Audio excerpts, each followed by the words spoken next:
mundo. Todo el mundo estaba hablando de Topuria. Sí, pero además porque el personaje es un cañón, yo creo. Total. O sea, más allá de que te guste la UFC o no, que a mí no me atrae demasiado, pero reconozco que el tipo tiene... Yo hacía mucho tiempo que no me hablaban tanto de una entrevista hecha en el partidazo como la que tuvimos con Topuria. O sea, muchísima gente... Pero... Juanma, la gente que se dedica al boxeo, a este tipo de lucha, son gente muy valiente cuando se expresan y por tanto enganchan y contagian.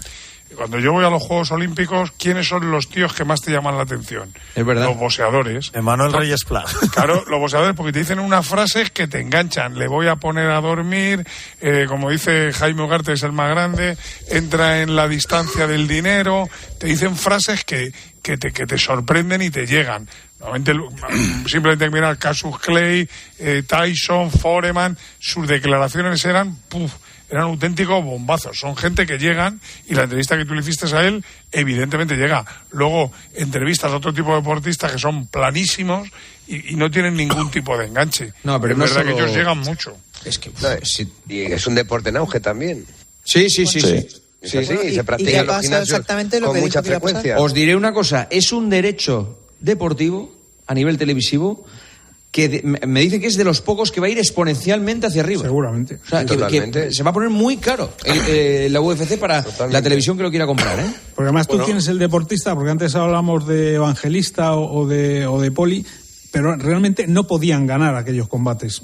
Topuria sí lo ha ganado. Entonces, a mí ese hecho me parece diferencial. ¿De qué manera? Que el tuyo gana, además, efectivamente. ¿Y de qué manera, no? Entonces, eso yo creo que esto le da un valor tremendo. ¿Cuándo llega a España Topuria, Angelito? El jueves. Está previsto que llegue el jueves, que dé una rueda de prensa cortita aquí en Madrid y que desaparezca del mundo, que es lo que quiere durante un tiempo. No quiere que le hablen de UFC, del Bernabéu ni de nada. Él ya lo ha dejado ahí y ahora que se pongan a trabajar los demás, que él ya ha hecho su trabajo. Perfecto. Gracias, Angelito. Un abrazo. Un abrazo. Preguntas del tertulión. Voy a empezar por Gonzalo Miró. A ver quién responde y lo de Joseba. Gonzalo Miró, ¿se equivoca Simeone dándole un palo a Pantic? Ya lo has dicho. Sí, creo que ha estado feo y ha sido innecesario. Joseba Larrañaga, ¿crees en la remontada de la Real al Paris Saint-Germain? Bye. Manolo, estos códigos a mí me encantan. Porque el que haya escuchado el tertulión por primera vez hoy dirá, ¿y esta gilipollez? Pero sin embargo, los que son oyentes del tertulión están esperando este bye como agua de mayo. Te voy a contar una cosa, Juanma. Se ha ido Joseba del estudio y solo me ha pedido, oye, hoy no está Paco, cuando me haga mi pregunta, di bye. Eso es lo único que me ha pedido. Vale. Doy fe. Manolo Lama, ¿quién será la estrella del Madrid? ¿Mbappé, Bellingham o Vinicius?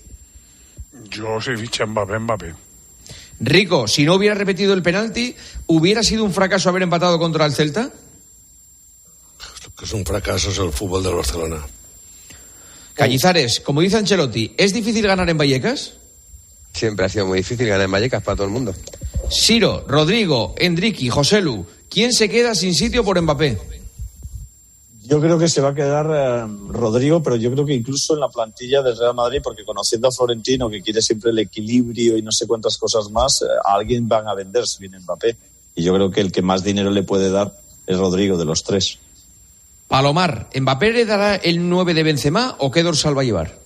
Yo creo que esto se organizará para que lleve el 10, que no sé quién lo lleva ahora, Modric. Lleva el... Modric. Pues es que igual Modric... A mí me dijeron que el 9 era para Endrick y el 10 para igual Mbappé. Modric no está en la temporada que viene y se lo ponen a... Senabre, ¿cuánto daño hará el fichaje de Mbappé al Barça? Mucho menos del que se está haciendo el Barça a sí mismo. Ahora. Buena respuesta, sí señor. Marchante, ¿la goleada del Atleti es un paso adelante para Simeone? No sé. No entiendo la pregunta. Yo creo que lo que es un paso adelante para Simeone es ganarle al Inter en Milán. Vale. Fouto, de 0 a 10, ¿cuánto hará crecer Mbappé a la Liga Española? Y por tanto a Tebas y a todos los que llevan el polo de la Liga. Esto lo dije. Y a ti también, que también hablas de la Liga. Un 11. O sea, que crees que Mbappé va a ser la leche, ¿no? Por supuesto. Y volveréis otra vez que tendremos la mejor liga del mundo. Gracias, compañeros. Yo estoy con Fouto. Volveréis vosotros. Yo estoy con Fouto lo que ha dicho. Que yo si dije viene... que la mejor noticia del fichaje de Mbappé por el Madrid es que después de que se nos marchara Messi y Cristiano, volvemos a tener al número 1 del mundo. Sí, pero hay una cosa.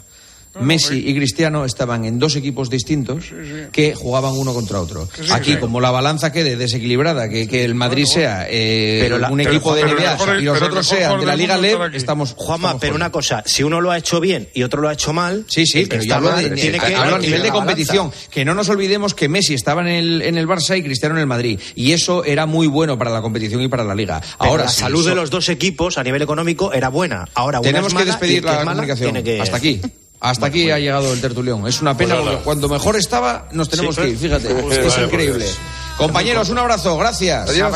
Con el deseo de que Antoñito Ruiz llegue pronto al aeropuerto, nos vamos y les citamos mañana a las 11:30. Se quedan con Arjona. Ha sido un placer, ¿eh?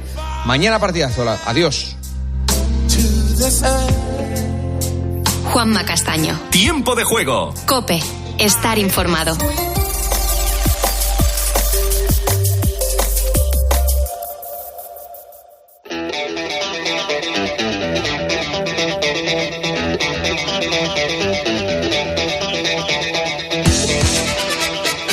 Hola, buenas noches. Bienvenidos. Esto es La Noche de Arjona.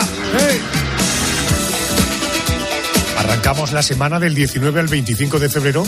Te recuerdo que este febrero de 2024 tiene 29 días. Por cierto, en la realización del programa... Por Dios, Campo, esto es muy casposo. Está el gran Javier Campos y me acompaña también la dama oscura del programa. Ella nos va a hablar de la Crónica Negra, pero os planteo un reto esta noche. Solo un titular del contenido del programa. Lo primero, la Crónica Negra. Titular. Meribel, británica, 11 años, mata a 2 niños de 3 y 4 años. Carmen, el titular del especial de esta noche. Un viaje de 5 noches para 2 en el Orient Express entre París y Estambul por 19.000 euros. Pedro González, en la última hora del programa, un titular. Un titular, pues nos remontaremos a 1993 para recordar que se estrenó el programa de televisión Que apostamos y el éxito del tema Tears in Heaven de Eric Clapton. En un titular, Yolanda, los oyentes, ¿cómo pueden contactar con nosotros? Pues muy fácil, Adolfo. Pueden mandarnos un mensaje en redes sociales. Somos La Noche de Arjona y también pueden mandarnos un audio de WhatsApp al 650-564-504. En Memorias del programa, Andrés García nos anticipa. ¿Cuál es el titular de esta noche? Bueno, pues una semana como esta, pero del año pasado, el exdiputado del PSOE, Bernardo Fuentes Tito Berni, era detenido por corrupción. Era el primer arresto en el marco de la operación Caso Mediador. Es el contenido del programa de hoy. Empezamos.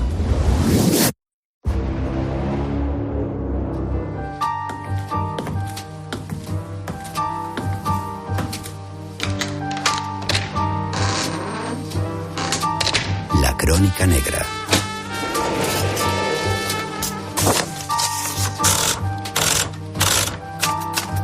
Expediente 05184.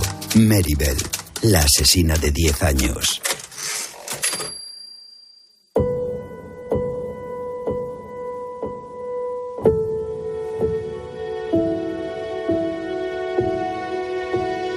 Faltaban unos días para que Meribel cumpliese 11 años. En vísperas de su cumpleaños, cualquier niña estaría soñando con globos y con regalos. Pero Meribel parecía distraída. Parecía estar pensando en otra cosa. De hecho, estaba pensando en matar. Su primera víctima fue su vecino Martin Brown, de solo 4 años. La escena fue simple y cruel. Meribel solo tuvo que empujar al niño que caminaba por la cornisa de un edificio abandonado. La caída provocó en Martin un severo traumatismo en el cráneo, pero no la muerte. La causa de su muerte fue aún más cruel. Agachada sobre el pequeño cuerpo del niño, Meribel rodeó su cuello con las manos y apretó hasta provocarle la asfixia. Martin Brown fue encontrado poco antes de la medianoche del 25 de mayo de 1968. Tenía el rostro lleno de sangre y saliva. y estaba acompañado de un bote de pastillas. Maribel lo había planeado todo. Haría creer que el niño había fallecido por accidente al ingerir medicamento.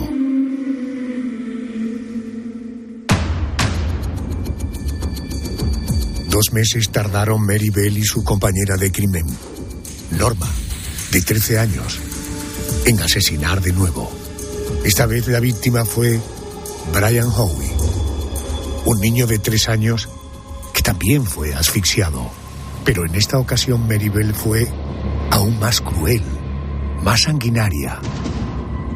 Decidió escribir con una cuchilla de afeitar la letra M en el vientre del pequeño. Con el mismo utensilio, decidió cortarle los genitales. A pesar de su edad, solo 10 años, Maribel estranguló a sangre fría y sin ningún tipo de escrúpulos. Pero lo que más extrañaría posteriormente a los investigadores era su extrema morbosidad. Sin ningún tipo de remordimiento, acudió a casa de una de sus víctimas, del pequeño Martin Brown. Cuando la madre le dijo entre lágrimas que su hijo había muerto, Maribel respondió: ya sé que está muerto. Quiero verlo en su ataúd.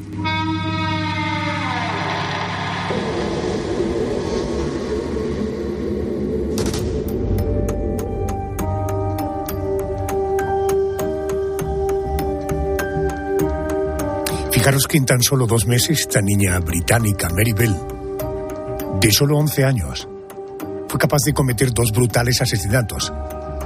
Mató a 2 niños de 3 y 4 años. ¿Cómo se puede tener el instinto de matar con aquella crueldad? Era teniendo solo 10 años. Me acompaña la autora del libro Asesinas, ¿por qué matan las mujeres?, de la editorial Pinolia. Querida Victoria Pascual, muy buenas noches, bienvenida a COPE. ¿Qué tal? Buenas noches, Adolfo. Vamos a intentar entender un poco todo esto porque, en fin, nunca me había enfrentado a un expediente de una persona con esta edad. ¿En qué familia vino al mundo Maribel y cómo fue su infancia?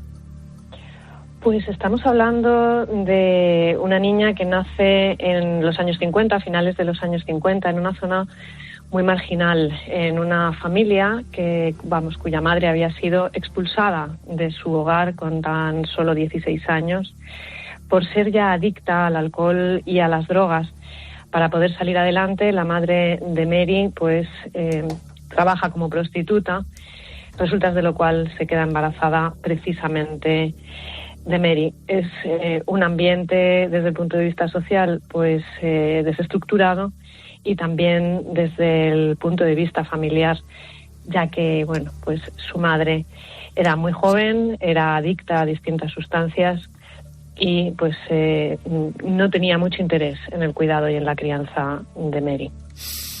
Esta madre maltrataba a Maribel. ¿Por qué o cómo reaccionaba Maribel cuando su madre la maltrataba? Pues es una niña que había crecido sin ningún tipo de afecto. Además, su madre la dejaba al cuidado de otras personas, a veces familiares o a veces personas que no tenían nada que ver con la familia. Por lo que pues Mary va reaccionando de una forma pues quizá nos pueda parecer un poco fría, pero albergando en su interior pues cada vez más ira, más rabia y aprendiendo que este tipo de comportamiento, de este maltrato, pues era la forma normal y habitual quizá de comportarse. Contaba Victoria, la madre prostituta, prostituye a su hija solo con 8 años. Incluso antes de los 8 años ya la utiliza como gancho entre pederastas. En fin, imaginaros qué infancia, ¿no? Oye, en este contexto familiar tienen lugar los 2 asesinatos. Maribel, con la complicidad de otra niña de 13 años llamada Norma, comete los asesinatos. ¿Cómo elige a sus 2 víctimas? ¿Por qué aquellos 2 niños? Pues en esta ocasión podríamos hablar de víctimas de oportunidad. Una vez más, el entorno era favorable para los objetivos homicidas de tanto Mary como Norma, porque hablamos de niños muy pequeños que jugaban solos en la calle, además en zonas pues muy desoladas, incluso en zonas de derrumbe, edificios derrumbados, abandonados. Entonces, bueno, pues la elección de las víctimas en estos casos fue fácil, en el sentido de que tenía donde elegir. Podía elegir niños muy pequeños que estaban pues solos y que ella podía pues controlar. Victoria, una de las pruebas claves que permitió certificar la culpabilidad de Norma y Mary Bell fue en las conversaciones con sus compañeros en las que presumían de haber matado a alguien, en fin, 2 crías. ¿Cuáles fueron las claves de la investigación? ¿Cómo llegan a la conclusión de que aquellas niñas estaban implicadas en estos asesinatos?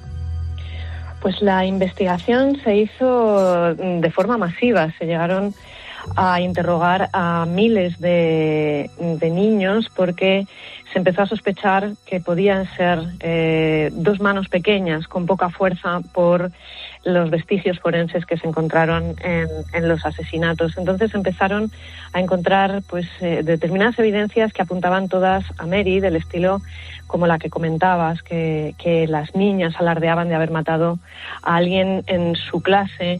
Su colegio fue supuestamente allanado y en él se encontraron pues algunos mensajes en los que decía: nosotras hemos matado a los niños, etcétera. Pero había muchísimas evidencias. La niña Mary Bell hizo un dibujo con uno de los cadáveres y con las pastillas que antes se ha hecho mención, que era algo que muy poca gente sabía fuera de la investigación. Mary también anima a buscar en la zona donde efectivamente hallan el cadáver de la primera víctima al hermano de la propia víctima, cuando todavía, claro, nadie sabía que el niño había fallecido y que además estaba allí. Pues este acoso también mencionado a los padres de la primera víctima por parte de Norma y por parte sobre todo de Mary, la cual había ido el mismo día del velatorio a la casa de los padres de la primera víctima a pedir ver el cadáver dentro del ataúd. Gracias, que no me salía. Sí. Entonces todas estas pistas conducen siempre a estas 2 niñas. Y además, pues ese primer caso que hubo, que no acabó en asesinato, también llegó a manos de la policía, porque previamente al primer asesinato pues se había visto a Mary de la mano de un niño que después apareció solo y con un fuerte golpe en la cabeza, con lo cual pues hace sospechar que estaba ya practicando. Sin embargo, la sentencia en el caso de Norma fue declarada no culpable de matar a los 2 niños. ¿Esto por qué fue así? Y toda la culpa cayó sobre Mary Bell. ¿Cuál fue la condena para Mary Bell y por qué declaran no culpable a Norma? Pues aquí es muy importante, respecto de la condena de Mary, hablar de la edad, porque estamos hablando de una niña de 11 años. Entonces, se le culpa de homicidio involuntario con responsabilidad disminuida, precisamente por esa edad que tiene. De hecho, ni siquiera en las prisiones había un lugar apropiado para poder hacer efectiva esa condena, que fue de pena privativa de libertad, ingreso en la cárcel, y de la cual cumplió pues al final 12 años, los cuales pues los pasó en distintos centros de mínima seguridad y recibiendo terapia. Y en cuanto a Norma, se demostró que Norma era colaboradora, pero era una colaboradora a nivel de juegos, como si estuvieran realizando un juego en el que esta niña Norma era fuertemente manipulada por Mary. Ella no participaba directamente, no tenía iniciativa, no tenía esa intención homicida más allá que ser la compañera, entre comillas, entiéndeme, de los juegos muy macabros de su amiga Mary. Y por eso, pues no fue condenada. Mary Bell no solo hizo historia al convertirse en la asesina serial más joven de Gran Bretaña, sino que consiguió que se aprobase una ley, en principio solo para su caso, una ley que le permitía preservar el anonimato de ella, de un crío que luego tuvo, su hijo. Incluso en Gran Bretaña las órdenes judiciales que protegen la identidad de convictos se llaman Orden Mary Bell. la ley Meribel permite guardar la intimidad a aquellas personas que se vieron involucradas en procesos penales. ¿Qué se sabe actualmente de Meribel? ¿Es una persona conocida? ¿Se la tiene localizada? Porque tengo entendido que colaboró en un libro, Lloro inaudito, Cries Unheard, donde cuenta su historia. Por tanto, en primer lugar, ¿qué se sabe de ella actualmente y qué reflexiones plantea en este libro? Pues ella sale de la cárcel en 1980, no llega a los 23 años, y ella inicia pues una reinserción al mundo al mundo adulto, además, porque había sido ingresada en prisión siendo todavía una niña. Ella intenta y busca trabajo, lo encuentra, pero siempre es encontrada también por los medios de comunicación, por lo tanto pues tiene que cambiar frecuentemente de trabajo, incluso tiene que mudarse de unas ciudades a otras, de unos edificios a otros. En 1984 efectivamente es madre y contrae matrimonio, y aún así sigue siendo muy perseguida y está siendo pues muy afectada su vida por esta circunstancia, ¿no? Le persigue absolutamente su pasado, y entonces efectivamente hace ese movimiento que consigue esa ley del Parlamento británico. Por lo tanto, una vez que esa ley se promulga, sabemos poco. Sabemos que fue madre, sabemos que recientemente fue abuela y en principio no ha vuelto a cometer ningún otro tipo de delito. También sabemos, porque ella misma pues efectivamente colaboró con la autora del libro que has mencionado, en el que quieren poner en evidencia, o mejor dicho, en relevancia, desde una perspectiva pues muy, muy bondadosa, qué factores llevaron a matar a Meribel, ¿no? Tales como esa infancia problemática de la que hemos hablado, ese entorno social y ambiental marginal. Se ponía también sobre la mesa posibles trastornos psicológicos que podía padecer Mary cuando era pequeña, como trastornos de la conducta. Y bueno, se habla también mucho de la responsabilidad y de esa redención que la pena pues tuvo por la edad que ella tenía, y también ese impacto, ¿no? que este caso pues procuró en toda la sociedad británica y también en las víctimas, ¿no? En los familiares de esos dos niños que fueron asesinados por Meribel. Tremendo. Hay un cabo que se nos ha quedado suelto, sentenciada a cadena perpetua. Tenía en ese momento 11 años, no podía ir a la cárcel. La ingresan en un reformatorio y a los 23 años, es decir, 12 años después, le conceden la libertad condicional y le dieron una nueva identidad. Querida Victoria Pascual Cortés, autora del libro Asesinas porque matan las mujeres, editorial Pinolia, donde puedes encontrar muchos más detalles sobre este expediente. Victoria, hasta la próxima. Gracias. Buenas noches. Muchas gracias, Adolfo. Buenas noches. Los crímenes cometidos por aquella niña llamada Meribel conmocionaron a Gran Bretaña de finales de la década de los 60. La planificación y el nivel de detalle y precisión que exhibía cada uno de estos asesinatos despertó la curiosidad de los expertos por conocer la historia de la pequeña. Vamos a descubrir qué mente se escondía tras el rostro inocente de aquella niña de 11 años. Quiero saludar a Marina Fernández, es psicóloga experta en víctimas. Marina, buenas noches, bienvenida a COPE. Hola, buenas noches. Oiga, antes de centrarnos en Meribel, queremos conocer la mente de la madre. Los expertos coinciden en afirmar que padecía el síndrome de Munchausen. ¿Exactamente este síndrome en qué consiste? Pues mira, este síndrome se llama trastorno facticio, se recoge así, y es la simulación de una serie de síntomas, de enfermedades, de signos, que convierten a quien lo está padeciendo en alguien que está enfermo, que necesita ser cuidado y recibir pues beneficios de otras personas o del entorno. Uh-huh. Oiga, Meribel a sus 11 años cometió 2 crímenes brutales, mató a 2 niños de corta edad. La documentación del expediente he leído que sufría psicopatía. Pero, ¿qué es la psicopatía? ¿Eso está considerando una patología? Sí, la psicopatía se conoce como el trastorno antisocial y es una manera de funcionar de una serie de personas en las que se manipula, se transgreden las normas en un propio beneficio, que no hay remordimientos, que no hay culpa. Y entonces está muy relacionado con personas que cometen delitos. Entiendo. Pero, no, perdona, que añada, no todas las personas que cometen delitos tienen por qué ser antisociales o psicópatas. Correcto, ni un psicópata tiene por qué terminar degenerando en ser un asesino, ¿no? Exactamente. Correcto. Puede cometer otros actos en contra de lo que es la sociedad sin que tenga por qué ser ese. Marina, en tu opinión, y naturalmente, en fin, no has estudiado en profundidad el caso, no trataste a esta niña, pero en uno de los crímenes llega a extirpar los genitales a su víctima. Contaba yo que su madre, siendo prostituta, prostituyó a la niña con 8 años, incluso con una edad más temprana, ya la utilizaba como reclamo de pederastas. ¿Es posible que pudiera estar relacionado este rencor hacia el género masculino con las traumáticas experiencias que tiene con ellos en su infancia?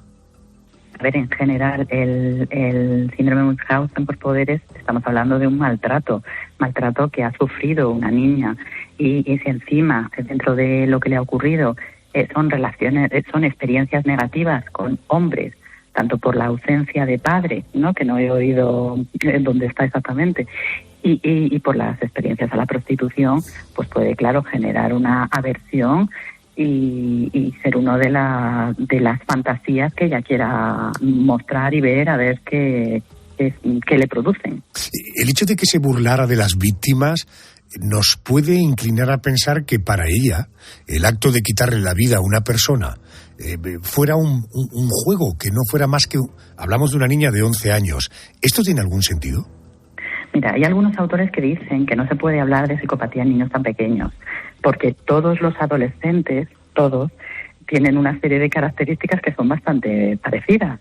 Egocéntricos, que miran por sí mismos, que no les importa la emoción del de al lado, que transgreden normas, ¿no? Entonces que habría que valorar si estos rasgos son estables y duraderos para determinarlo como psicopatía, ¿no? Entonces, la historia que ella ha tenido de falta de empatía, de ausencia de culpa y remordimientos en su historia, pues puede hacer que ella se comporte igual como aprendizaje. Y por eso hable con naturalidad con la madre de la niña a la que haya matado. Uh-huh. Bueno, hemos dicho que actualmente Maribel vive en el anonimato. Lo poco que sabemos de ella es lo que escribió en un libro en el que dijo estar arrepentida y no entender cómo había podido hacer tanto daño. Aseguró que se dio cuenta de todo ese daño al convertirse en madre. Uh-huh. ¿En tu opinión, una persona que con 11 años comete 2 asesinatos premeditados y crueles, puede llegar a sanar, puede llegar a convertirse en una buena persona? A ver, la personalidad se conforma a lo largo de toda la etapa de la infancia y la adolescencia, con lo cual, si con 11 años no sabemos lo que ocurrió ahí, pero si ha recibido tratamiento, si se ha intervenido bien con ella, si se le ha enseñado a socializarse, podría ser que haya empezado a conocer cómo son las normas en la vida y qué es la empatía y todo lo que comentábamos. Sí que es verdad que no parece realista que de repente, por un evento, de un día para otro, te cambie la perspectiva, ¿vale? Entonces, por el hecho de ser madre, puede que surgieran una serie de emociones que, unidas a todo el periodo anterior, desde los 11 años, que son muchos años, que puede haber provocado algún cambio, sobre todo si tenemos en cuenta que nunca más parece ser que ha vuelto a tener este tipo de conductas. Pero así, de manera espontánea, parece extraño. Querida Marina Fernández, psicóloga experta en víctimas, gracias por atenderme a estas horas. Muy amable, gracias.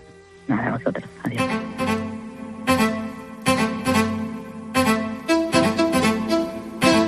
Es la historia de Maribel, la niña de 11 años que mató a 2 niños con una sangre fría propia de un asesino en serie.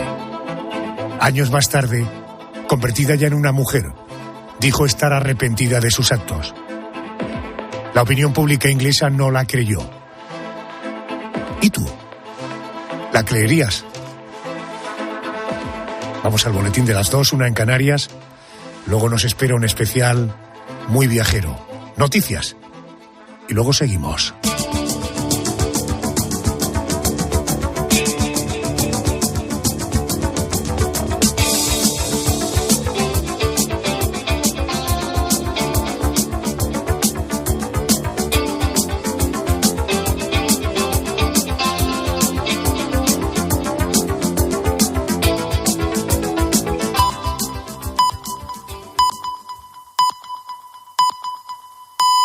Son las 2.